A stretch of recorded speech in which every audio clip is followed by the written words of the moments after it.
ਸਤਿ ਸ਼੍ਰੀ ਅਕਾਲ। Punjabi radio USA ਵੇਖ ਅਤੇ ਸੁਣ ਰਹੇ ਹੋ ਤੁਸੀਂ। ਪ੍ਰੋਗਰਾਮ ਹੈ ਖਬਰ ਤੇ ਨਜ਼ਰ। ਇਸ ਪ੍ਰੋਗਰਾਮ ਦੇ ਵਿੱਚ ਮੇਰੇ ਨਾਲ ਖਬਰਾਂ ਦੇ ਉੱਪਰ ਚਰਚਾ ਕਰਨ ਦੇ ਲਈ ਹੁੰਦੇ ਨੇ ਮਿੰਟੂ ਗੁਰਸਰੀਆ ਜੀ। ਬੜੇ ਚੰਗੇ ਤਰੀਕੇ ਦੇ ਨਾਲ ਖਬਰਾਂ ਦਾ ਵਿਸ਼ਲੇਸ਼ਣ ਕਰਦੇ ਨੇ। ਸਭ ਤੋਂ ਪਹਿਲਾਂ ਉਹਨਾਂ ਦਾ ਸਵਾਗਤ ਕਰਦੇ ਹਾਂ, ਫਿਰ ਪਾਉਂਦੇ ਹਾਂ ਖਬਰਾਂ ਤੇ ਚਾਨਣਾ। ਸਤਿ ਸ਼੍ਰੀ ਅਕਾਲ ਮਿੰਟੂ ਜੀ। ਜੀ ਸ਼ੁਕਰੀਆ ਸਾਰਿਆਂ ਨੂੰ, ਸਤਿ ਸ੍ਰੀ ਅਕਾਲ ਜੀ।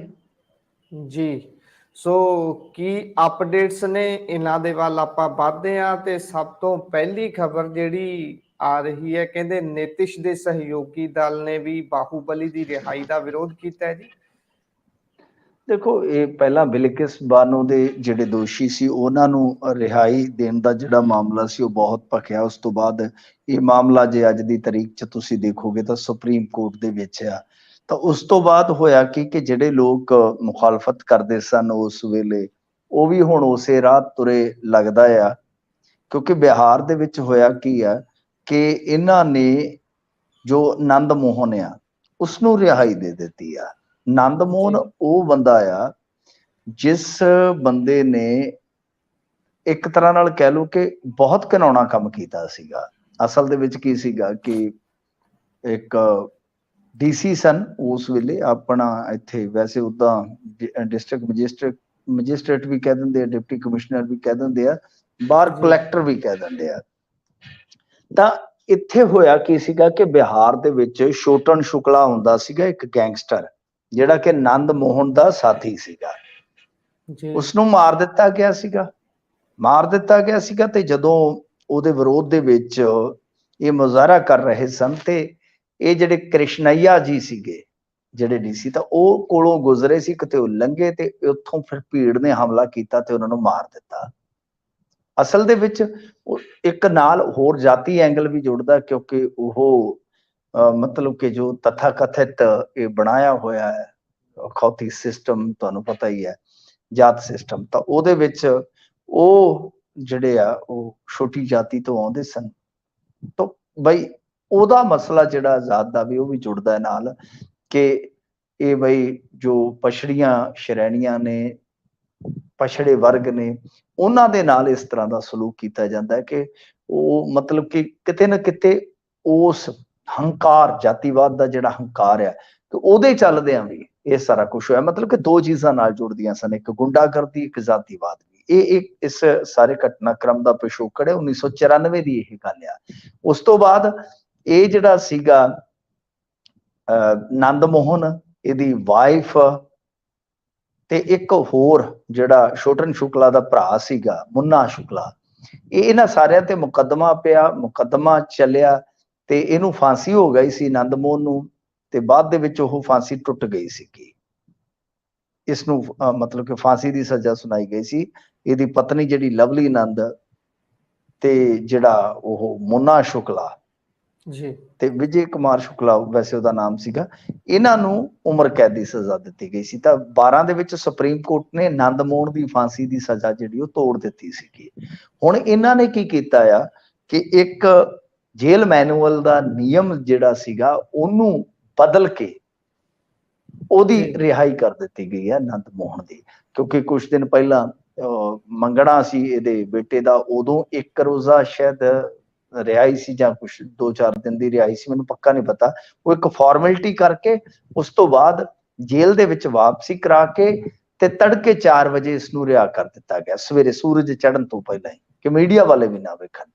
ਸੋ ਇਸ ਕਰਕੇ ਹੁਣ ਇਹਨਾਂ ਦੇ ਜਿਹੜੇ ਉੱਥੇ ਕੁਛ ਖੱਬੇ ਸਾਥੀ ਨੇ, ਕਾਮਰੇਡ ਸਾਥੀ ਨੇ, ਤਾਂ ਉਹ ਵੀ ਵਿਰੋਧ ਜਤਾ ਰਹੇ ਨੇ ਇਸ ਮਸਲੇ ਦਾ। ਸੋ ਇਸ ਕਰਕੇ ਜਿਹੜਾ ਇਹ ਨਿਤਿਸ਼ ਸਰਕਾਰ ਨੇ ਫੈਸਲਾ ਲਿਆ ਹੈ ਉਹਦੇ ਵਿੱਚ ਇਹਨਾਂ ਦੇ ਕੁਝ ਆਪਣੇ ਸਾਥੀ ਵੀ ਨਾਰਾਜ਼ ਨਜ਼ਰ ਆ ਰਹੇ ਆ। ਤਾਂ ਇਹ ਮੁੱਦਾ ਇਸ ਵੇਲੇ ਜੇ ਤੁਸੀਂ ਦੇਖੋਗੇ ਤਾਂ ਬਹੁਤ ਵੱਡਾ ਮੁੱਦਾ ਬਣਿਆ ਹੋਇਆ ਹੈ ਨੈਸ਼ਨਲ ਪੋਲਿਟਿਕਸ ਦੇ ਵਿੱਚ। ਬਿਲਕਿਸ ਬਾਨੋ ਵਾਲਾ ਕੇਸ ਸੁਪਰੀਮ ਕੋਰਟ ਚ ਚਲਾ ਗਿਆ, ਜੋ ਰਿਹਾਈ ਹੋਈ ਹੈ, ਤੇ ਉਹਦੇ ਵਿੱਚ ਬਹੁਤ ਮਤਲਬ ਕਿ ਸਖਤ ਟਿੱਪਣੀਆਂ ਵੀ ਸੁਪਰੀਮ ਕੋਰਟ ਦਰਜ ਕਰ ਚੁੱਕੀ ਹੈ। ਤੇ ਦੂਸਰੇ ਪਾਸੇ ਹੁਣ ਇਹ ਵੇਖਣਾ ਹੋਏਗਾ ਕਿ ਕੀ ਇਸ ਨੂੰ ਵੀ ਕੋਈ ਚੈਲੰਜ ਹੁੰਦਾ ਹੈ, ਪਰ ਬਹੁਤ ਮੁਸ਼ਕਲ ਹੈ ਕਿਉਂਕਿ ਇਹਨਾਂ ਨੇ ਨਿਯਮ ਹੀ ਬਦਲ ਦਿੱਤੇ ਜੋ ਕਿ ਇਹਨਾਂ ਦੇ ਅਧਿਕਾਰ ਖੇਤਰ ਦਾ ਮਸਲਾ ਸੀ। ਜੀ ਸੋ ਇਹ ਹੁਣ ਸਮਾਂ ਬਿਆਨ ਕਰੇਗਾ ਕਿ ਇਸ ਤੇ ਕੋਈ ਕਾਰਵਾਈ ਮੋੜ ਹੁੰਦੀ ਹੈ ਜਾਂ ਨਹੀਂ। ਆਪਾਂ ਅੱਗੇ ਵਧੀਏ। ਦਿਲਚਸਪ ਹੋਏ ਮਾਣਹਾਨੀ ਕੇਸ 'ਚ ਚੀਮਾ ਪੇਸ਼ ਹੀ ਨਹੀਂ ਹੋਏ ਜੀ।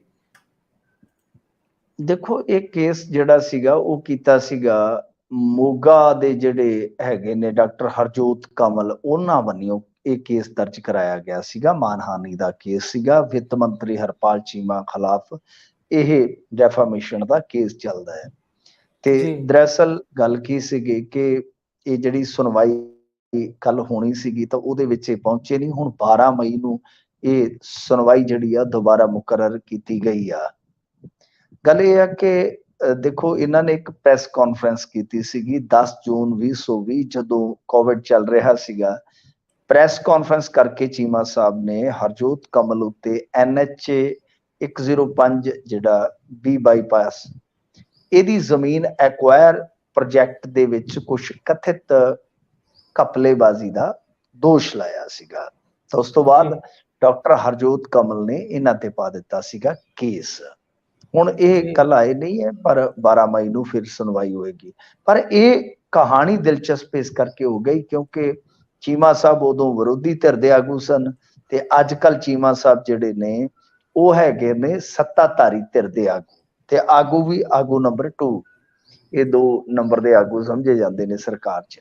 ਤਾਂ ਹੁਣ ਇਹਨਾਂ ਨੇ ਜਦੋਂ ਕਾਗਜ਼ ਪੱਤਰ ਫੋਲੇ ਆ ਤਾਂ ਇਹਦੇ ਵਿੱਚ ਇੱਕ ਹੋਰ ਹੀ ਸੱਪ ਨਿਕਲ ਆਇਆ ਹੈ। ਸੱਪ ਇਹ ਨਿਕਲ ਆਇਆ ਹੈ ਕਿ ਦਰਅਸਲ ਮਤਲਬ ਕਿ ਇਸੇ ਮਾਮਲੇ ਦੇ ਵਿੱਚ ਜੇ ਤੁਸੀਂ ਦੇਖੋਗੇ ਤਾਂ ਕਿ ਬਈ ਜਿਹੜੀ ਨੋਟੀਫਿਕੇਸ਼ਨ ਤੋਂ ਬਾਅਦ ਰਜਿਸਟਰੀਆਂ ਦੀ ਜਿਹੜੀ ਉੱਥੇ ਕਾਰਵਾਈ ਹੋਈ ਆ ਉਹ ਸ਼ੱਕ ਦੇ ਦਾਇਰੇ 'ਚ ਆ, ਤੇ ਜਿਹਨੂੰ ਵਿਜੀਲੈਂਸ ਨੇ ਪਹਿਲਾਂ ਵੀ ਫੋਲਿਆ ਸੀਗਾ। ਹਾਲਾਂਕਿ ਉਹ ਰਿਪੋਰਟ ਕੋਵਿਡ ਕਰਕੇ ਕਾਂਗਰਸ ਸਰਕਾਰ ਨੇ ਦੱਬੀ ਰੱਖੀ, ਮਤਲਬ ਕਿ ਕੋਵਿਡ ਦੇ ਚੱਲਦਿਆਂ ਕਹਿ ਦਿੱਤਾ ਜੀ ਕਿ ਅੱਜ ਕਰਦੇ ਆ ਕੱਲ ਕਰਦੇ ਆ। ਤਾਂ ਇਸ ਤੋਂ ਬਾਅਦ ਹੁਣ ਜਦੋਂ ਕਾਗਜ਼ ਫੋਲੇ ਜਾ ਰਹੇ ਆ ਤਾਂ ਬਹੁਤ ਕੁਝ ਨਿਕਲ ਰਿਹਾ ਹੈ ਕਿਉਂਕਿ ਡੈਫਾਮੇਸ਼ਨ ਦਾ ਕੇਸ ਜਿਹੜਾ ਉਹ ਇੱਕ ਤਰ੍ਹਾਂ ਨਾਲ ਕਹਿ ਲਓ ਕਿ ਸਰਕਾਰ ਦੇ ਮੰਤਰੀ ਤੇ ਆ, ਤੇ ਸਰਕਾਰ ਜਦੋਂ ਆਪਦੀ ਹੋਵੇ ਤਾਂ ਪਿਛਲੀ ਸਰਕਾਰ ਦੇ ਫਿਰ ਪੋਤੜੇ ਤਾਂ ਫੋਲੇ ਹੀ ਜਾਂਦੇ ਆ। ਤਾਂ ਦੱਸਦੇ ਆ ਕਿ ਜੋ ਵਿਜੀਲੈਂਸ ਦੀ ਜਾਣਕਾਰੀ ਦੇ ਮੁਤਾਬਕ ਕਿ ਧਰਮਕੋਟ ਸਬ ਡਿਵੀਜ਼ਨ ਅਧੀਨ NH 54 ਯਾਨੀ ਧਰਮਕੋਟ ਤੋਂ ਸੁਲਤਾਨਪੁਰ ਲੋਧੀ ਲਈ ਪੰਜਾਬ ਸਰਕਾਰ ਦੀ ਮਾਲਕੀ ਵਾਲੀ ਜ਼ਮੀਨ ਵਿੱਚੋਂ 1.5 ਏਕੜ ਜ਼ਮੀਨ ਦਿਲਖੁਸ਼ ਨਾਮ ਦੀ ਕਿਸੇ ਔਰਤ ਦੇ ਨਾਮ ਫਰਜ਼ੀ ਤਬਦੀਲ ਕੀਤੀ ਗਈ ਜੀ, ਜਿਸ ਨੂੰ 2 ਕਿਸ਼ਤਾਂ 'ਚ 1 ਕਰੋੜ 65,724 ਰੁਪਏ ਦੀ ਮੁਆਵਜ਼ਾ ਰਾਸ਼ੀ ਦਿੱਤੀ ਗਈ ਹੈ। ਇਹ ਔਰਤ ਬਾਹਰੀ ਰਾਜ ਦੀ ਹੈ, ਹਿਸਾਬ ਲਾ ਲਓ, ਤੇ ਵੀ ਫਰਾਰ ਆ। ਮਤਲਬ ਕਿ ਜੋ ਵਿਜੀਲੈਂਸ ਦੇ ਸੂਤਰ ਇਹਨਾਂ ਮਾਮਲਿਆਂ 'ਚ ਦੱਸ ਰਹੇ ਆ ਤਾਂ ਉਸੇ ਤਰ੍ਹਾਂ ਜਿਵੇਂ ਮੈਂ ਤੁਹਾਨੂੰ ਦੱਸਿਆ ਕਿ ਇਹ ਵੀ ਜਿਹੜਾ ਮਸਲਾ ਹੈ ਨਾ, ਇਹ ਜਿਹਦੀ ਆਪਾਂ ਗੱਲ ਕਰਦੇ ਆ NH 105 ਹੈ ਜਿਹੜਾ, ਇਹਦੇ ਵਿੱਚ ਵੀ ਇਸੇ ਤਰ੍ਹਾਂ ਦੀ ਹੀ ਇੱਕ ਤਰ੍ਹਾਂ ਨਾਲ ਧਾਂਦਲੀ ਜਿਹੜੀ ਹੈ ਕਥਿਤ ਤੌਰ ਤੇ ਹੋਣ ਦਾ ਆਦੇਸ਼ ਹੈ ਕਿਉਂਕਿ ਪ੍ਰੋਜੈਕਟ ਦਾ ਜਦੋਂ ਨੋਟੀਫਿਕੇਸ਼ਨ ਜਾਰੀ ਹੋ ਗਿਆ ਤਾਂ ਉਸ ਤੋਂ ਬਾਅਦ ਇੱਕ ਦਿਨ 'ਚ ਹੀ 57 ਰਜਿਸਟਰੀਆਂ ਹੋਣ ਤੋਂ 10 ਦਿਨ ਬਾਅਦ ਕਿਸਾਨਾਂ ਤੋਂ ਸਸਤੇ ਭਾਅ 'ਚ ਜਿਹੜੀ ਖੇਤੀ ਵਾਲੀ ਜ਼ਮੀਨ ਸੀ ਉਹ ਲੈ ਕੇ, ਮਤਲਬ ਕਿ ਉਹਨਾਂ ਨੂੰ ਜਿਹੜਾ ਰੇਟ ਚੱਲ ਰਿਹਾ ਹੋਏਗਾ ਕੋਈ ਥੋੜਾ ਜਿਹਾ ਵੱਧ ਦਿਖਾ ਕੇ ਉਹ ਜ਼ਮੀਨ ਆਪਣੇ ਹੱਥਾਂ ਹੇਠ ਕਰਕੇ ਉਹਨੂੰ ਫਿਰ ਰਹਿਸ਼ੀ ਦਰਸਾ ਕੇ ਤਾਂ ਉਹਦਾ ਮੁਆਵਜ਼ਾ ਜਿਹੜਾ ਸੀਗਾ ਉਹ ਕਿਸਾਨਾਂ ਨੂੰ ਜਿਹੜਾ ਮੁਆਵਜ਼ਾ ਮਿਲਿਆ ਉਹਦੇ ਤੋਂ ਦੁੱਗਣਾ ਤਿੱਗਣਾ ਲੈ ਲਿਆ। ਆ ਹੈ ਇਸ ਹੁਣ ਮਾਮਲੇ ਦੇ ਵਿੱਚ ਨਵੀਂ ਪਰਤ ਖੁੱਲੀ ਦਾ ਭੇਤ। ਤਾਂ ਇਹਦੇ ਵਿੱਚ ਹੁਣ ਦੇਖਣਾ ਹੋਏਗਾ ਅੱਗੇ ਕਿਸ ਤਰ੍ਹਾਂ ਜਾਂਚ ਵੱਧਦੀ ਆ। ਤਾਂ ਮਾਮਲਾ ਕੁਝ ਹੋਰ ਸੀ, ਨਿਕਲ ਕੁਝ ਹੋਰ ਪਿਆ।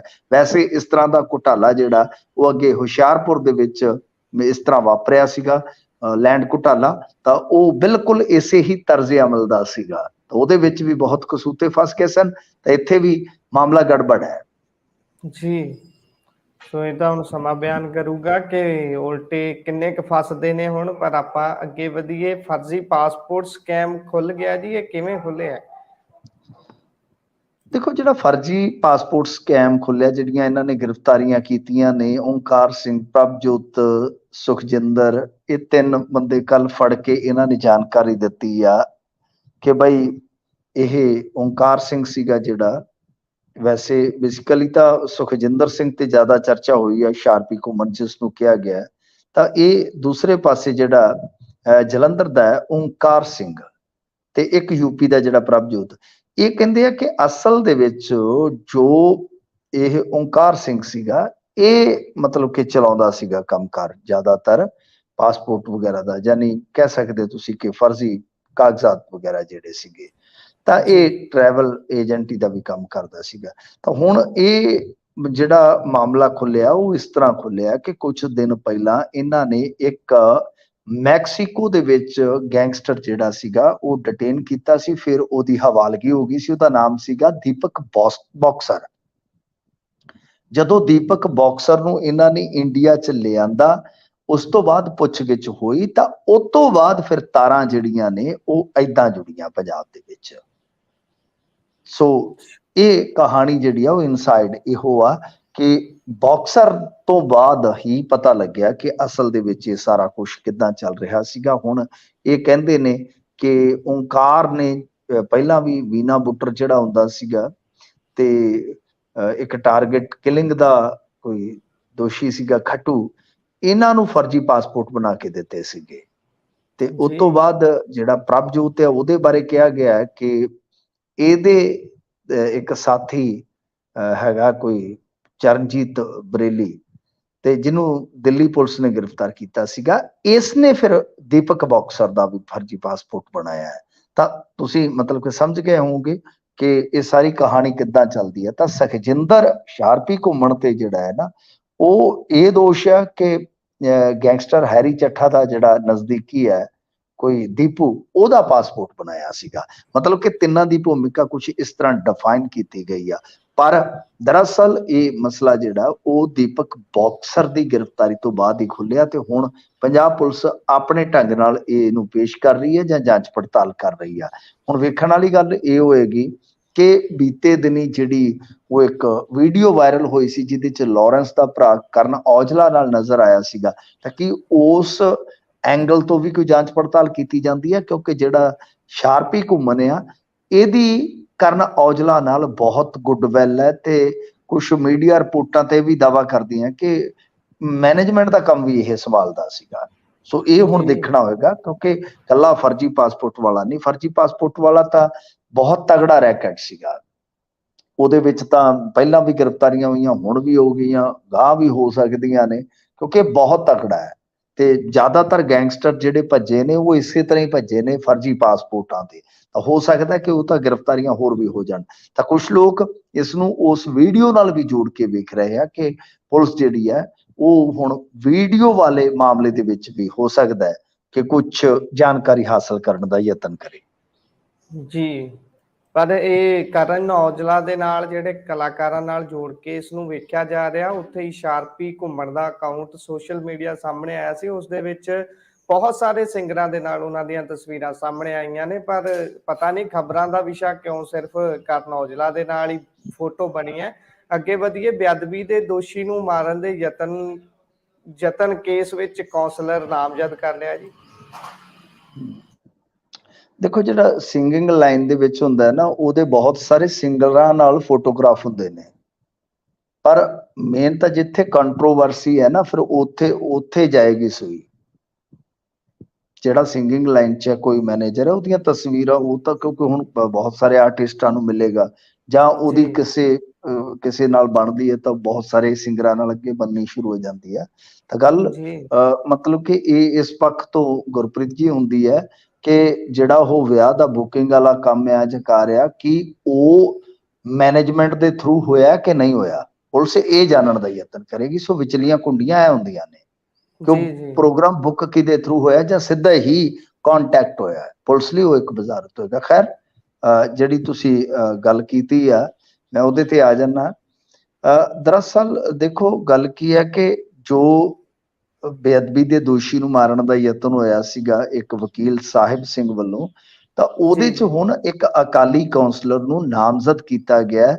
ਦੋਸ਼ ਇਹ ਆ ਕਿ ਜਿਹੜਾ ਉਹ ਪਿਸਟਲ ਸੀ, ਹਾਲਾਂਕਿ ਪਹਿਲਾਂ ਪਿਸਟਲ ਦੱਸਿਆ ਗਿਆ ਪਰ ਬਾਅਦ ਦੇ ਵਿੱਚ ਦੱਸਿਆ ਗਿਆ ਕਿ ਉਹ ਦੇਸੀ ਕੱਟਾ ਸੀਗਾ, ਜਿਹਦੇ ਕਰਕੇ ਉਹਦਾ ਰੌਂਦ ਫਸ ਗਿਆ ਤੇ ਮਤਲਬ ਕਿ ਇੱਕ ਸਭ ਕੁਝ ਜਿਹੜਾ ਉਹ ਨਹੀਂ ਹੋ ਸਕਿਆ ਜੋ ਕਰਨਾ ਚਾਹੁੰਦਾ ਸੀ ਸਾਹਿਬ ਸਿੰਘ। ਤਾਂ ਹੁਣ ਇਸ ਮਾਮਲੇ ਦੇ ਵਿੱਚ ਇੱਕ ਕਾਉਂਸਲਰ ਨੂੰ ਅੱਡ ਤੋਂ ਨਾਮਜ਼ਦ ਕੀਤਾ ਗਿਆ। ਨਾਮਜ਼ਦ ਇਸ ਕਰਕੇ ਕੀਤਾ ਗਿਆ ਕਿਉਂਕਿ ਉਸਨੇ, ਯਾਨੀ ਜਿਹੜਾ ਮਾਰਨ ਦਾ ਯਤਨ ਕਰਨ ਵਾਲਾ ਵਕੀਲ ਆ, ਉਸਨੇ ਇਹਦੇ ਤੋਂ ਹੀ ਦੱਸਦੇ ਆ ਕਿ ਉਹ ਜਿਹੜਾ ਸੀਗਾ ਕੱਟਾ ਲਿਆ ਸੀਗਾ। ਤਾਂ ਇਹ ਆਪਣੇ ਆਪ ਦੇ ਵਿੱਚ ਕਾਫੀ ਵੱਡੀ ਗੱਲ ਹੋ ਜਾਂਦੀ ਹੈ ਕਿ ਜੇ ਇਹ ਦੇਸੀ ਕੱਟਾ, ਜਿਵੇਂ ਅੱਜ ਹੁਣ ਬਹੁਤ ਸਾਰੇ ਅਖਬਾਰਾਂ ਨੇ ਗੱਲ ਲਿਖ ਵੀ ਦਿੱਤੀ ਹੈ, ਤਾਂ ਹੁਣ ਤਾਂ ਨਾਮਜ਼ਦਗੀ ਜਿਹੜੀ ਪਰਚੇ 'ਚ ਹੋਈ ਆ ਉਹਦਾ ਵੀ ਜ਼ਿਕਰ ਆ ਗਿਆ। ਪਰ ਵੱਡਾ ਮਸਲਾ ਤੇ ਇਹੋ ਹੀ ਆ ਨਾ ਕਿ ਉਸਨੇ ਕਾਉਂਸਲਰ ਨੇ, ਇੱਕ ਜ਼ਿੰਮੇਵਾਰ ਵਿਅਕਤੀ ਨੇ ਕਿਉਂ ਦਿੱਤਾ, ਉਹਦੇ ਕੋਲੇ ਕੀ ਕਰਦਾ ਸੀਗਾ ਜੀ। ਤਾਂ ਇਹ ਇੱਕ ਨਵਾਂ ਐਂਗਲ ਜੁੜ ਜਾਂਦਾ ਹੈ ਨਾ ਇਸ ਕਹਾਣੀ ਦੇ ਵਿੱਚ, ਕਿਉਂਕਿ ਜੋ ਕੁਝ ਚੱਲ ਰਿਹਾ ਹੈ ਇਹ ਦੇਖੋ, ਮਤਲਬ ਕਿ ਜਦੋਂ ਵੀ ਸੈਂਸਿਟਿਵ ਮੁੱਦੇ ਬਹੁਤ ਜ਼ਿਆਦਾ ਅੱਗੇ ਵੱਧਦੇ ਨੇ ਨਾ, ਤਾਂ ਉਹਦੇ 'ਚ ਫਿਰ ਕੁਝ ਹੋਰ ਐਂਗਲ ਵੀ ਜੁੜਦੇ ਆ, ਸਿਆਸਤ ਵੀ ਜੁੜ ਜਾਂਦੀ ਹੈ ਉਹਦੇ ਵਿੱਚ, ਸਾਜ਼ਿਸ਼ ਵੀ ਜੁੜ ਜਾਂਦੀ, ਬਥੇਰਾ ਕੁਛ ਹੁੰਦਾ। ਤਾਂ ਹੁਣ ਮਤਲਬ ਕਿ ਸਾਰਾ ਧਿਆਨ ਇੱਧਰ ਆ ਗਿਆ ਯਕਦਮ ਕਿ ਉਸ ਵਿਅਕਤੀ ਨੇ ਕਿਉਂ ਅਜਿਹਾ ਕੀਤਾ, ਤੇ ਉਹਦੇ ਕੋਲ ਇਹ ਸਾਰਾ ਸਮਾਨ ਕਾਹਤੋਂ ਪਿਆ ਸੀਗਾ। ਹੁਣ ਦੇਖਦੇ ਆ, ਪਰ ਸਾਹਿਬ ਸਿੰਘ ਨੂੰ ਤਾਂ ਹੁਣ ਜੁਡੀਸ਼ੀਅਲ ਭੇਜ ਦਿੱਤਾ ਹੈ, ਤੇ ਉੱਥੋਂ ਹੀ ਮੈਨੂੰ ਲੱਗਦਾ ਕਿ ਜਾਂਚ ਪੜਤਾਲ ਦੇ ਦੌਰਾਨ ਹੀ ਇਹ ਨਾਂ ਸਾਹਮਣੇ ਆਇਆ ਹੋਏਗਾ। ਸੋ ਦੱਸਦੇ ਆ ਕਿ ਕਾਉਂਸਲਰ ਨੂੰ ਨਾਮਜ਼ਦ ਕਰ ਲਿਆ ਹੈ ਇਸ ਮਾਮਲੇ ਦੇ ਵਿੱਚ। ਤੇ ਖੈਰ ਜਿਹੜਾ ਬਟਾਲਾ ਮਾਮਲੇ ਦੇ ਵਿੱਚ ਵੀ ਉਹ ਗੁਟਕਾ ਸਾਹਿਬ ਦੀ ਬੇਅਦਬੀ ਦਾ ਮਸਲਾ ਸੀ ਜਿਹੜਾ, ਉਹਦੇ ਵਿੱਚ ਵੀ ਗ੍ਰਿਫਤਾਰੀ ਹੋ ਗਈ ਆ। ਪਰ ਜਿਹੜਾ ਫਰੀਦਕੋਟ ਦੇ ਵਿੱਚ ਬੇਅਦਬੀ ਦਾ ਮਾਮਲਾ ਸੀਗਾ, ਉਹਦੇ ਵਿੱਚ ਇੱਕ ਦੋਸ਼ੀ ਨੇ ਥਾਣੇ ਯਾਨੀ ਪੁਲਿਸ ਹਿਰਾਸਤ ਦੇ ਵਿੱਚ ਆਪਣਾ ਗਲ ਵੱਢ ਲਿਆ ਸੀ। ਪੁਲਿਸ ਹਾਲੇ ਤੱਕ ਵੀ ਦੱਸਣ 'ਚ ਅਸਫਲ ਹੈ ਕਿ ਉਹ ਅਜਿਹਾ ਕਿਉਂ ਕਰ ਗਿਆ, ਕਿਵੇਂ ਕਰ ਗਿਆ। ਤੇ ਦੂਜੀ ਗੱਲ ਇਹ ਆ ਕਿ ਇਹ ਜਿਹੜੇ ਦੋਸ਼ੀ ਸੀਗੇ ਦੋ, ਇਹਨਾਂ ਨੇ ਅਜਿਹਾ ਕਿਉਂ ਕੀਤਾ, ਕਿਉਂਕਿ ਉੱਥੇ ਕੋਈ ਵੀ ਮੈਂਟਲ ਕੇਸ ਵਾਲਾ ਮਾਮਲਾ ਨਹੀਂ, ਕੋਈ ਕੁਛ ਨਹੀਂ ਹੈ। ਉਹ ਗੱਡੀ 'ਚ ਆਉਂਦੇ ਨੇ, ਸਾਰਾ ਕੁਝ CCTV ਕੈਮਰਿਆਂ 'ਚ ਕੈਦ ਆ। ਤਾਂ ਉਹ ਅਜਿਹਾ ਕਿਉਂ ਕਰ ਰਹੇ ਸੀ, ਕਿਉਂਕਿ ਉਹਨਾਂ ਦੇ ਨਾਂ ਨਾਲ ਵੀ ਜੇ ਆਪਾਂ ਦੇਖੀਏ ਤਾਂ ਕਥਿਤ ਤੌਰ ਤੇ ਮਸੀਹ ਲੱਗਦਾ ਹੈ। ਤਾਂ ਪਿਛਲੇ ਦਿਨਾਂ ਦੇ ਵਿੱਚ ਕੁਝ ਕਸ਼ੀਦਗੀ ਵੀ ਰਹੀ ਹੈ। ਤਾਂ ਇਹ ਸਾਰਾ ਕੁਝ ਜਿਹੜਾ ਹੈ ਪੁਲਿਸ ਬੜਾ ਬੋਝ ਕੇ ਕਦਮ ਰੱਖ ਕੇ ਚੱਲਦੀ ਨਜ਼ਰ ਆਉਂਦੀ ਹੈ, ਤੇ ਦੱਸ ਨਹੀਂ ਰਹੀ ਕਿ ਇਹਨਾਂ ਦੇ ਪਿੱਛੇ ਕੀ ਕਾਰਨ ਰਹੇ ਆ। ਤਾਂ ਖੈਰ ਦੇਖੋ ਅੱਗੇ ਕੀ ਬਣਦਾ, ਪਰ ਕਾਫੀ ਕੁਝ ਹੋਇਆ ਇਸ ਹਫ਼ਤੇ ਇਹਨਾਂ ਮਾਮਲਿਆਂ 'ਚ ਜੀ। ਸੋ ਦੱਸਦੇ ਸੀ ਜਿਹੜੇ ਫਰੀਦਕੋਟ ਵਾਲੇ ਨੇ, ਉਹ ਤਾਂ ਕਹਿੰਦੇ ਸੀ ਕਥਿਤ ਤੌਰ ਤੇ ਪਾਸਟਰ ਰਹੇ ਨੇ ਪਹਿਲਾਂ, ਜਾਂ ਪਾਸਟਰ ਸਨ, ਜਿਨ੍ਹਾਂ ਦੇ ਵੱਲੋਂ ਖੁਦਕੁਸ਼ੀ ਕੀਤੀ ਗਈ, ਖੁਦਕੁਸ਼ੀ ਦੀ ਕੋਸ਼ਿਸ਼ ਕੀਤੀ ਗਈ। ਉੱਥੇ ਹੀ ਜਦੋਂ ਜੇਲ੍ਹ ਦੇ ਵਿੱਚ ਲਿਜਾਇਆ ਜਾਂਦਾ ਬੰਦੇ ਨੂੰ, ਉਹਦੀਆਂ ਤਾਂ ਬੈਲਟਾਂ ਤੱਕ ਲਾ ਲੈਂਦੇ ਆ ਵੀ ਕਿਸੇ ਤਰੀਕੇ ਦੀ ਕੋਸ਼ਿਸ਼ ਨਾ ਹੋਵੇ, ਪਰ ਬਲੇਡ ਆ ਜਾਣਾ ਜੇਲ੍ਹ ਦੇ ਵਿੱਚ, ਇਹ ਆਪਣੇ ਆਪ 'ਚ ਕਈ ਸਵਾਲ ਖੜੇ ਕਰ ਦਿੰਦਾ। ਦੇਖ, ਕਈ ਵਾਰ ਇਹ ਹੁੰਦਾ ਕਿ ਜਿਹੜਾ ਵਾਸ਼ਰੂਮ ਹੁੰਦਾ, ਜਿਹੜਾ ਹਵਾਲਾਤ ਦਾ ਵਾਸ਼ਰੂਮ ਹੁੰਦਾ, ਵਾਸ਼ਰੂਮ ਕਾਹਦਾ ਹੁੰਦਾ, ਪਖਾਨਾ ਹੀ ਹੁੰਦਾ ਸਿਰਫ ਜੀ। ਉਹਦੀ ਵਲਗਣ ਛੋਟੀ ਹੁੰਦੀ ਹੈ, ਬਿਲਕੁਲ ਬੰਦੇ ਦੀ ਧੌਣ ਦਿਖਦੀ ਰਹਿੰਦੀ ਹੈ ਬੈਠੇ ਦੀ।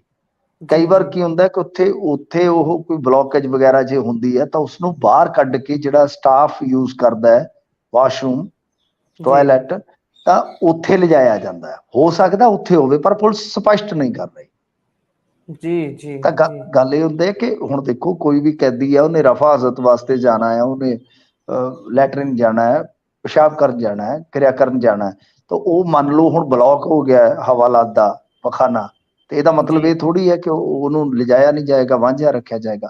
ਹੁਣ ਇਹੀ ਪੁਲਿਸ ਨਹੀਂ ਦੱਸ ਰਹੀ ਕਿ ਕੀ ਉਹ ਹਵਾਲਾਤ ਦਾ ਪਖਾਨਾ ਸੀਗਾ ਜਿੱਥੇ ਉਹਨੇ ਕੀਤਾ, ਤੇ ਜਾਂ ਬਾਹਰਲਾ ਸੀਗਾ। ਸੋ ਇਸ ਕਰਕੇ ਇਹ ਹਾਲੇ ਅਣਸੁਲਝੀ ਹੈ। ਬਾਕੀ ਕੋਈ ਪਾਸਟਰ ਹੈ ਜਾਂ ਨਹੀਂ ਹੈ, ਉਹਦੇ ਨਾਲ ਮਤਲਬ ਨਹੀਂ ਹੈ। ਪੁਲਿਸ ਇਹ ਦੱਸਣ ਦਾ ਯਤਨ ਕਰੇ ਕਿ ਭਾਈ ਉਹਨਾਂ ਦੀ ਭਾਵਨਾ ਕੀ ਸੀ, ਭਾਵਨਾ ਕਿਉਂ ਕੀਤਾ ਉਹਨਾਂ ਨੇ ਜੀ। ਇਹ ਤਾਂ ਪੁਲਿਸ ਵੀ ਸਵਾਲਾਂ ਦੇ ਦਾਇਰੇ 'ਚ ਆ ਕੇ ਖੜ ਗਈ ਹੈ। ਆਪਾਂ ਅੱਗੇ ਵਧੀਏ। ਬਠਿੰਡਾ ਜੇਲ੍ਹ ਵੀਡੀਓ ਮਾਮਲੇ 'ਚ ਇੱਕ ਗ੍ਰਿਫਤਾਰੀ ਹੋਈ ਹੈ ਜੀ। ਹਾਂਜੀ, ਦੇਖੋ ਇਹਦੇ ਵਿੱਚ ਬਠਿੰਡਾ ਜੇਲ੍ਹ 'ਚ ਜਿਹੜੀ ਗ੍ਰਿਫਤਾਰੀ ਹੋਈ ਹੈ ਇਸ ਮਾਮਲੇ ਦੇ ਵਿੱਚ, ਉਹੀ ਵੀਡੀਓ ਵਾਇਰਲ ਹੋਈ ਸੀਗੀ ਅੱਗੇ। ਤਾਂ ਹੁਣ ਦੱਸਦੇ ਆ ਕਿ ਇੱਕ ਵਾਰਡਨ ਦੀ ਗ੍ਰਿਫਤਾਰੀ ਕੀਤੀ ਗਈ ਆ। ਤਾਂ ਵਾਰਡਨ ਦੀ ਗ੍ਰਿਫਤਾਰੀ ਇਸ ਕਰਕੇ ਕੀਤੀ ਗਈ ਆ ਕਿਉਂਕਿ ਇਹਦੇ ਤੇ ਦੋਸ਼ ਆ ਕਿ ਕੈਦੀਆਂ ਤੋਂ ਜਿਹੜੀ ਪੁੱਛਗਿੱਛ ਹੋਈ, ਤਾਂ ਬਾਅਦ 'ਚ ਪਤਾ ਲੱਗਿਆ ਕਿ ਇਸ ਵਾਰਡਨ ਨੇ ਹੀ ਜੇਲ੍ਹ ਦੇ ਵਿੱਚ 20,000 ਰੁਪਈਆ ਲੈ ਕੇ ਉਹ ਮੋਬਾਈਲ ਫੋਨ ਪਹੁੰਚਾਇਆ ਸੀਗਾ। ਹਾਲਾਂਕਿ ਕੱਲ ਅਲਰਟ ਵੀ ਆਇਆ ਇਹਨਾਂ ਨੂੰ, ਪਰ ਬਠਿੰਡਾ ਜੇਲ੍ਹ ਬਾਰੇ ਇਹਨਾਂ ਨੇ ਦਾਅਵਾ ਵੀ ਕੀਤਾ ਸੀਗਾ ਕਿ ਉੱਥੇ ਮੋਬਾਈਲ ਚੱਲਦਾ ਹੀ ਨਹੀਂ, ਇੰਟਰਵਿਊ ਵਾਲੀ ਕੰਟਰੋਵਰਸੀ ਤੋਂ ਬਾਅਦ। ਪਰ ਇਹ ਵੀਡੀਓ ਆਪਣੇ ਆਪ ਦੇ ਵਿੱਚ ਇਹਨਾਂ ਦੇ ਦਾਅਵੇ ਦੀਆਂ ਧੱਜੀਆਂ ਉਡਾ ਦਿੰਦੀ ਆ ਕਿ ਨਾ ਸਿਰਫ ਉੱਥੇ ਮੋਬਾਈਲ ਬਾਅਦ ਦੇ ਵਿੱਚ ਵੀ ਪਹੁੰਚਿਆ, ਬਲਕਿ ਪਹੁੰਚਾਉਣ ਵਾਲਾ ਕੋਈ ਹੋਰ ਨਹੀਂ। ਹੁਣ ਤੁਸੀਂ ਆਪ ਹੀ ਆਪਣੀ ਕਹਾਣੀ ਦੇ ਮੁਤਾਬਕ ਦੱਸ ਰਹੇ ਜੇ ਕਿ ਜੇਲ੍ਹ ਦਾ ਵਾਰਡਨ ਸੀਗਾ, ਤੇ ਹੋਰ ਇਹਦੋਂ ਵੱਧ ਹੁਣ ਤੁਹਾਨੂੰ ਸਬੂਤ ਕੀ ਚਾਹੀਦੇ ਆ। ਸਾਫ਼ ਹੈ, ਸਪਸ਼ਟ ਹੈ ਕਿ ਫੋਨ ਕਿਸ ਤਰ੍ਹਾਂ ਪਹੁੰਚਦੇ ਆ ਤੇ ਇਸ ਨੈਕਸਸ ਨੂੰ ਤੋੜਨ ਵਾਸਤੇ ਇੱਕ ਵੱਡਾ ਪ੍ਰਬੰਧ ਕਰਨ ਦੀ ਜ਼ਰੂਰਤ ਹੈ। ਤਾਂ ਉਹ ਵੱਡਾ ਪ੍ਰਬੰਧ ਕਿੱਥੋਂ ਹੁੰਦਾ ਹੈ? ਸ਼ੁਰੂ ਹੁੰਦਾ ਹੈ ਜੈਮਰ ਤੋਂ, ਤੇ ਉਹ ਜੈਮਰ ਵੀ ਹੁਣ 5G ਟੈਕਨੀਕ ਦੇ ਲਾਉਣਗੇ ਤੇ ਤਦ ਗੱਲ ਬਣਨੀ ਹੈ। ਜੀ ਜੀ ਜੀ, ਉਹ ਜਦੋਂ ਹਰਜੋਤ ਬੈਂਸ ਦੇ ਕੋਲ ਵਿਭਾਗ ਸੀ, ਉਹ ਤਾਂ ਬਹੁਤ ਦਾਅਵੇ ਕਰਦੇ ਸਨ, ਕਹਿੰਦੇ ਆਪਾਂ ਚਿੜੀ ਨਹੀਂ ਫੜਕਣ ਦੇਣੀ, ਇਹੋ ਜਿਹੇ ਜੈਮਰ ਲਾਵਾਂਗੇ, ਇਹੋ ਜਿਹੀ ਟੈਕਨੋਲੋਜੀ ਲਾਵਾਂਗੇ। ਪਰ ਉਹਨਾਂ ਦੀ ਆਪ ਦੀ ਚਿੜੀ ਉੱਡ ਗਈ, ਉਹਨਾਂ ਕੋਲ ਤੇ ਡਿਪਾਰਟਮੈਂਟ ਹੀ ਖੁੱਸ ਗਿਆ, ਵਿਭਾਗ ਹੀ ਜਾਂਦਾ ਲੱਗਾ ਉਹਨਾਂ ਦੇ ਹੱਥੋਂ ਤਾਂ ਜੀ। ਸੋ ਅੱਗੇ ਵਧੀਏ। ਅਕਾਲੀ ਦਲ ਨਾਲ ਗੱਠਜੋੜ ਕਹਿੰਦੇ ਸੰਭਵ ਹੀ ਨਹੀਂ ਭਾਜਪਾ ਵਾਲੇ। ਪਹਿਲਾਂ ਤਾਂ ਬੜੀਆਂ ਕਨਸੂਹਾਂ ਜਿਹੀਆਂ ਆ ਰਹੀਆਂ ਸੀ, ਆਪਸੀ ਦੇਖੋ ਜੀ, ਬਿਆਨਬਾਜ਼ੀ ਵੀ ਚੱਲ ਰਹੀ ਸੀ। ਪੁਰੀ ਸਾਹਿਬ ਨੇ ਸਪਸ਼ਟ ਕਰ ਦਿੱਤਾ ਹੈ, ਕੇਂਦਰੀ ਵਜ਼ੀਰ ਨੇ, ਉਹਨਾਂ ਨੇ ਇਹ ਗੱਲ ਕਹਿ ਦਿੱਤੀ ਹੈ ਕਿ 2024 ਦੀ ਲੋਕ ਸਭਾ ਇਲੈਕਸ਼ਨ ਦੇ ਵਿੱਚ ਕਹਿੰਦੇ ਆ ਕਿ ਭਾਜਪਾ 300 ਤੋਂ ਜ਼ਿਆਦਾ ਸੀਟਾਂ ਹਾਸਲ ਕਰੇਗੀ। ਪਹਿਲੀ ਗੱਲ ਇਹ ਆ, ਇਹਨਾਂ ਦਾ ਦਾਅਵਾ ਹੈ। ਤੇ ਦੂਜਾ, ਉਹਨਾਂ ਨੇ ਕਿਹਾ ਕਿ ਅਕਾਲੀ ਦਲ ਦੇ ਵਿੱਚ ਅੱਛੇ ਨੇਤਾ ਹੈਗੇ ਆ, ਜੇ ਉਹ ਆਉਣਾ ਚਾਹੁੰਦੇ ਆ ਤਾਂ ਸਾਡੇ ਬੂਹੇ ਖੁੱਲੇ ਆ ਬਈ ਉਹ ਆ ਜਾਣ। ਤੇ ਦੂਜੀ ਗੱਲ ਜਿਹੜੀ ਹੈ ਕਿ ਅਸੀਂ ਮਤਲਬ ਕਿ ਇਕੱਲੇ ਹੀ ਚੱਲਾਂਗੇ, ਇਕਲਾ ਚਲੋ। ਹਾਲਾਂਕਿ ਜੇ ਤੁਸੀਂ ਦੇਖੋ, ਅੱਜ ਵੀ ਬਹੁਤ ਸਾਰੇ ਅਖਬਾਰਾਂ ਦੇ ਵਿੱਚ ਨਰਿੰਦਰ ਮੋਦੀ ਜੀ ਦਾ ਲੇਖ ਲੱਗਾ ਹੋਇਆ ਬਾਦਲ ਸਾਹਿਬ ਦੀ ਸ਼ਖਸੀਅਤ ਨੂੰ ਸਮਰਪਿਤ ਜੀ।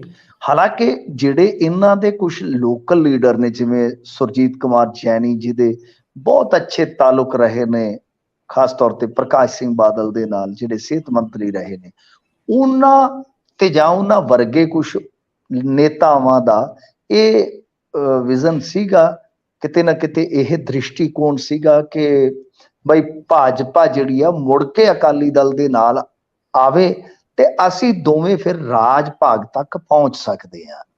ਤਾਂ ਇਹ ਸੰਭਾਵਨਾਵਾਂ ਜਿਹੜੀਆਂ ਉੱਠੀਆਂ ਸਨ, ਇਹ ਹੁਣ ਦਰਕਨਾਰ ਹੋ ਗਈਆਂ। ਕਿਉਂਕਿ ਦੇਖੋ, ਇਹ ਹੁਣ ਬੜਾ ਔਖਾ ਹੈ ਨਾ ਕਿ ਅਕਾਲੀ ਤੇ ਅਮਰਿੰਦਰ ਸਿੰਘ ਹੋਰੀ ਇੱਕੋ ਅਲਾਇੰਸ 'ਚ ਚੱਲ ਸਕਦੇ ਆ। ਇਹ ਬੜੇ ਵੱਡੇ ਸਵਾਲ ਹੋ ਜਾਂਦੇ ਨੇ ਗਾਹ ਜਾ ਕੇ। ਹਾਲਾਂਕਿ ਚੱਲਦੇ ਉਹ ਕਿੱਦਾਂ ਆ, ਉਹ ਸਭ ਨੂੰ ਪਤਾ ਆ, ਪਰ ਬਹੁਤ ਔਖਾ ਹੋ ਜਾਏਗਾ ਨਾ, ਕਿਉਂਕਿ ਬਹੁਤ ਸਾਰੇ ਕਾਂਗਰਸੀ ਜਿਹੜੇ ਆ ਉਹ ਟੁੱਟ ਕੇ ਭਾਜਪਾ 'ਚ ਇਸ ਕਰਕੇ ਗਏ ਕਿ ਭਾਜਪਾ ਹੁਣ ਅਕਾਲੀਆਂ ਤੋਂ ਵੱਖਰੀ ਹੈ ਜੀ। ਤੇ ਇਸ ਕਰਕੇ ਇਹ ਗੱਲ ਜਿਹੜੀਆਂ ਹੁੰਦੀਆਂ ਨੇ, ਉਹ ਹੇਠਲੇ ਪੱਧਰ ਤੇ ਹੁਣ ਜਿੱਦਾਂ ਜੈਨੀ ਸਾਹਿਬ ਵਰਗੇ, ਉਹ ਇੱਕ ਵੱਖਰੇ ਸਮੀਕਰਨ ਨਾਲ ਵੇਖਦੇ ਆ ਕਿ ਉਹਨਾਂ ਦੇ ਹਲਕਾ, ਜੇ ਤੁਸੀਂ ਦੇਖੋਗੇ ਸਾਡੇ ਲਾਗੇ ਹੀ ਹੈ, ਉਹ ਇਸ ਤਰ੍ਹਾਂ ਦਾ ਹੈ ਕਿ ਉਹ ਮਿਸ਼ਰਤ ਹੈ, ਉਹਦੇ ਵਿੱਚ ਤੁਹਾਨੂੰ ਇਸ ਤਰ੍ਹਾਂ ਦਾ ਅਲਾਇੰਸ ਬਣਾਉਣਾ ਹੀ ਪਏਗਾ। ਉਹ ਸਾਰੀਆਂ ਮਤਲਬ ਕਿ ਜਿਹੜੀਆਂ ਵੋਟਾਂ ਨੇ ਵੱਖ-ਵੱਖ ਵਰਗਾਂ ਦੀਆਂ, ਉਹ ਇਕੱਠੀਆਂ ਕਰਨੀਆਂ ਪੈਣਗੀਆਂ। ਅਦਰਵਾਈਜ਼ ਤੁਸੀਂ ਮਤਲਬ ਕਿ ਕਲੋਜ਼ ਫਾਈਟ ਤਾਂ ਦੇ ਸਕਦੇ ਹੋ, ਪਰ ਜਿੱਤ ਨਹੀਂ ਸਕਦੇ। ਇਸ ਤਰ੍ਹਾਂ ਹੀ ਓਵਰਆਲ ਵੀ ਸਮੀਕਰਨ ਬਣਾ ਕੇ ਜਿਹੜੇ ਲੋਕਲ ਲੀਡਰ ਸੋਚਦੇ ਆ, ਪਰ ਜਿਹੜੀ ਕੌਮੀ ਪੋਲਿਟਿਕਸ ਹੈ ਉਹਨਾਂ ਨੇ ਆਪਣੇ ਹਿਸਾਬ ਨਾਲ ਸੋਚਣਾ। ਤਾਂ ਜੇ ਕੇਂਦਰੀ ਵਜ਼ੀਰ ਇਹ ਕਹਿੰਦਾ ਹੈ ਕਿ ਸਾਡਾ ਕੋਈ ਅਲਾਇੰਸ ਸੰਭਵ ਨਹੀਂ ਅਕਾਲੀ ਦਲ ਨਾਲ, ਤਾਂ ਮੇਰੇ ਖਿਆਲ ਦੇ ਨਾਲ ਲੋਕਲ ਲੀਡਰ ਨਾਲੋਂ, ਕਿਸੇ ਵੀ ਲੋਕਲ ਲੀਡਰ ਨਾਲੋਂ ਇਹ ਆਵਾਜ਼ ਵੱਡੀ ਆ। ਜੀ ਜੀ, ਇਹਦੇ ਨਾਲ ਹੀ ਸਵਾਲ ਵੀ ਬਹੁਤ ਸਾਰੇ ਖੜੇ ਹੋ ਜਾਂਦੇ ਨੇ, ਕਿਉਂਕਿ ਜਦੋਂ ਸਿਆਸਤ ਦੇ ਬਾਬਾ ਬੋੜ ਕਹੇ ਜਾਂਦੇ ਨੇ ਬਾਦਲ ਸਾਹਿਬ, ਉਸ ਤੋਂ ਬਾਅਦ ਹੀ ਕਨਸੂਹਾਂ ਜਿਹੀਆਂ ਲੱਗਣੀਆਂ ਸ਼ੁਰੂ ਹੋ ਗਈਆਂ ਸੀ। ਉਹਦੇ ਨਾਲ ਬਸਪਾ ਵਾਲੇ ਠੱਗਾ ਮਹਿਸੂਸ ਕਰਨ ਲੱਗ ਗਏ ਸੀ, ਕਹਿੰਦੇ ਕਿਤੇ ਸਾਡਾ ਹੀ ਨਾ ਪੱਤਾ ਕੱਟਿਆ ਜਾਵੇ। ਪਰ ਹੁਣ ਚਲੋ ਉਹ ਵੀ ਖੈਰ ਮਨਾ ਸਕਦੇ ਆ। ਉੱਧਰ ਇਹਦਾ ਜਲੰਧਰ ਜ਼ਿਮਨੀ ਚੋਣ ਤੇ ਵੀ ਕਹਿੰਦੇ ਪ੍ਰਭਾਵ ਪੈ ਸਕਦਾ ਸੀ, ਜੇ ਪਹਿਲਾਂ ਹੀ ਗੱਠਜੋੜ ਦੀਆਂ ਕਨਸੂਹਾਂ ਨਿਕਲ ਆਉਂਦੀਆਂ। ਬਸਪਾ ਵਾਲੇ ਪਤਾ ਨਹੀਂ ਕੀ ਕਰ ਜਾਂਦੇ। ਪਰ ਆਪਾਂ ਅੱਗੇ ਵਧੀਏ। ਠੱਗ ਨੂੰ ਏਅਰਪੋਰਟ ਤੋਂ ਫੜ ਲਿਆ ਜੀ। ਅੱਜ ਇੱਕ ਗਾਣਾ ਸੀਗਾ, ਜੀ ਕਰਦਾ ਸੱਜਣਾ ਨੂੰ ਰੋਕ ਲਾ ਏਅਰਪੋਰਟ ਤੇ ਜਾ ਕੇ। ਤਾਂ ਇੱਥੇ ਜਿਹੜੇ ਵਿਚਾਰੇ ਠੱਗੇ ਸੀਗੇ, ਉਹਨਾਂ ਦਾ ਜੀ ਕਰਦਾ ਸੀਗਾ ਕਿ ਇਹਨੂੰ ਕਿਸੇ ਤਰੀਕੇ ਨਾਲ ਲੱਭਿਆ ਜਾਵੇ। ਸੋ ਪੁਲਿਸ ਨੇ ਜਾ ਕੇ ਅੰਮ੍ਰਿਤਸਰ ਏਅਰਪੋਰਟ ਤੋਂ ਇਸ ਨੂੰ ਫੜ ਲਿਆ। ਮਸਕਟ ਦੀ ਇਹ ਫਲਾਈਟ ਫੜ ਕੇ ਭੱਜਣ ਦੀ ਫਿਰਾਕ ਦੇ ਵਿੱਚ ਸੀਗਾ। ਨਾਂ ਇਹਦਾ ਜਸਵੀਰ ਸਿੰਘ ਆ। ਕੋਰਟ ਦੇ ਵਿੱਚ ਇਹਨੂੰ ਪੇਸ਼ ਕਰ ਦਿੱਤਾ ਗਿਆ। ਦਰਅਸਲ ਕੀ ਹੈ ਕਿ ਇਸਨੇ ਇੱਕ ਮਤਲਬ ਕਿ ਚੰਗਾ ਸ਼ਾਨਦਾਰ ਰਣਜੀਤ ਐਵੇਨਿਊ 'ਚ ਦਫ਼ਤਰ ਬਣਾਇਆ ਤੇ ਉਹਦੇ ਵਿੱਚ ਫਿਰ ਇੱਕ ਝਾਂਸਾ ਦਿੱਤਾ ਲੋਕਾਂ ਨੂੰ ਕਿ ਫਲਿੱਪਕਾਰਟ, ਐਮਾਜ਼ੋਨ ਵਗੈਰਾ ਕੰਪਨੀਆਂ ਜਿਹੜੀਆਂ, ਇਹਨਾਂ ਦੇ ਵਿੱਚ ਆਪਾਂ ਇਨਵੈਸਟਮੈਂਟ ਕਰਾਉਂਦੇ ਆ ਤੇ ਇਹਨਾਂ ਦਾ ਜਿਹੜਾ ਇੰਟਰਸਟ ਰੇਟ ਆ ਬਾਖਮਾਲ ਆ। ਸੋ ਲੋਕ ਸਾਡੇ ਪੰਜਾਬੀ ਜਿਹੜੇ ਆ, ਉਹ ਫਿਰ ਇਹੋ ਜਿਹੇ ਝਾਂਸਿਆਂ 'ਚ, ਇਹੋ ਜਿਹੇ ਸਬਜ਼ ਬਾਗਾਂ 'ਚ ਆ ਕੇ ਮੂਰਖ ਹੋ ਕੇ ਤੇ ਫਿਰ ਜੋ ਘਰ 'ਚ ਪਿਆ ਹੁੰਦਾ, ਜੋ ਵੀ ਛੱਲੀ ਪੂਣੀ ਹੁੰਦੀ ਆ, ਉੱਥੇ ਲਾ ਦਿੰਦੇ ਨੇ। ਤਾਂ ਇਸ ਤਰ੍ਹਾਂ ਕਿਸੇ ਤੋਂ 22 ਲੱਖ, ਕਿਸੇ ਤੋਂ 4 ਲੱਖ, ਕਿਸੇ ਤੋਂ 7 ਲੱਖ, ਕਿਸੇ ਤੋਂ 10 ਲੱਖ, ਏਦਾਂ ਇਹ ਲੁੱਟ ਕੇ ਭੱਜਣ ਦੀ ਫਰਾਕ ਦੇ ਵਿੱਚ ਸੀ। ਕਾਬੂ ਆ ਗਿਆ। ਹੋ ਸਕਦਾ ਕਿ ਥੋੜਾ ਬਹੁਤਾ ਪੈਸਾ ਲੋਕਾਂ ਨੂੰ ਮਿਲ ਜਾਵੇ, ਪਰ ਇਹੋ ਜਿਹੇ ਠੱਗਾਂ ਤੋਂ ਬਚਣਾ ਹੀ ਚੰਗਾ। ਉਹ ਲਿਖਿਆ ਹੁੰਦਾ ਸੀਗਾ ਕਿ ਆਮ ਤੌਰ ਤੇ ਜੋ ਆਵਾਜਾਈ ਦੇ ਸਾਧਨ ਹੁੰਦੇ ਆ ਨਾ ਸਰਕਾਰੀ, ਤੇ ਉਹਨਾਂ ਦੇ ਉੱਤੇ ਲਿਖਿਆ ਹੁੰਦਾ ਸੀਗਾ, ਜਾਂ ਕਈ ਵਾਰ ਟ੍ਰੈਫਿਕ ਦੇ ਉਹ ਜਿਹੜੇ ਸਲੋਗਨ ਲਿਖੇ ਹੁੰਦੇ ਕਿ ਬਚਾਓ ਚ ਹੀ ਬਚਾਓ ਹੈ। ਜੀ ਤਾਂ ਉਸ ਤਰ੍ਹਾਂ ਇਹ ਬਚਾਓ ਚ ਹੀ ਬਚਾਇਆ। ਬੰਦਾ ਬਹੁਤਾ ਲੋਚਦਾ ਜਿਹੜਾ ਥੋੜਾ ਹੁੰਦਾ ਉਹ ਵੀ ਰੋੜ ਪੈਂਦਾ ਕਈ ਵਾਰ। ਜੀ ਜੀ ਜੀ। ਸੋ ਨੁਕਸਾਨ ਕਰਾ ਕੇ ਬਹਿ ਗਏ, ਪਰ ਬਾਅਦ ਚੋਂ ਚਲੋ ਜੋ ਵੀ ਹੋਇਆ ਮਾਮਲਾ ਕੋਰਟ 'ਚ ਜਾਵੇਗਾ, ਉਸ ਤੋਂ ਬਾਅਦ ਜਿਵੇਂ ਨਿਬੜਦੀ ਹੈ ਤਾਂ ਸਮਾਂ ਬਿਆਨ ਕਰੂ। ਮਿੰਟੂ ਜੀ, ਤੁਸੀਂ ਖਬਰਾਂ ਦੇ ਉੱਪਰ ਬੜੇ ਚੰਗੇ ਤਰੀਕੇ ਦੇ ਨਾਲ ਚਾਨਣਾ ਪਾਇਆ, ਤੁਹਾਡਾ ਬਹੁਤ ਬਹੁਤ ਧੰਨਵਾਦ। ਸਤਿ ਸ਼੍ਰੀ ਅਕਾਲ ਜੀ। ਸ਼ੁਕਰੀਆ ਸਾਰਿਆਂ ਨੂੰ। ਸਤਿ ਸ਼੍ਰੀ ਅਕਾਲ ਜੀ। ਜੀ। ਸੋ ਇਹ ਸੀ ਪ੍ਰੋਗਰਾਮ ਖਬਰ ਤੇ ਨਜ਼ਰ, ਜਿਸ ਦੇ ਵਿੱਚ ਖਬਰਾਂ ਦੇ ਉੱਪਰ ਚਾਨਣਾ ਪਾਇਆ ਬੜੇ ਚੰਗੇ ਤਰੀਕੇ ਦੇ ਨਾਲ ਮਿੰਟੂ ਗੁਰਸਰੀਆ ਜੀ ਵਿਸ਼ਲੇਸ਼ਣ ਕਰਕੇ ਗਏ ਨੇ ਖਬਰਾਂ ਦਾ। ਸੋ ਤੁਸੀਂ ਜੁੜੇ ਰਹੋ ਪੰਜਾਬੀ ਰੇਡੀਓ USA ਦੇ ਨਾਲ। ਬ੍ਰੇਕ ਤੋਂ ਬਾਅਦ ਇੱਕ ਵਾਰ ਮੁੜ ਤੋਂ ਤੁਹਾਡੇ ਨਾਲ ਜੁੜਦੇ ਹਾਂ। ਧੰਨਵਾਦ।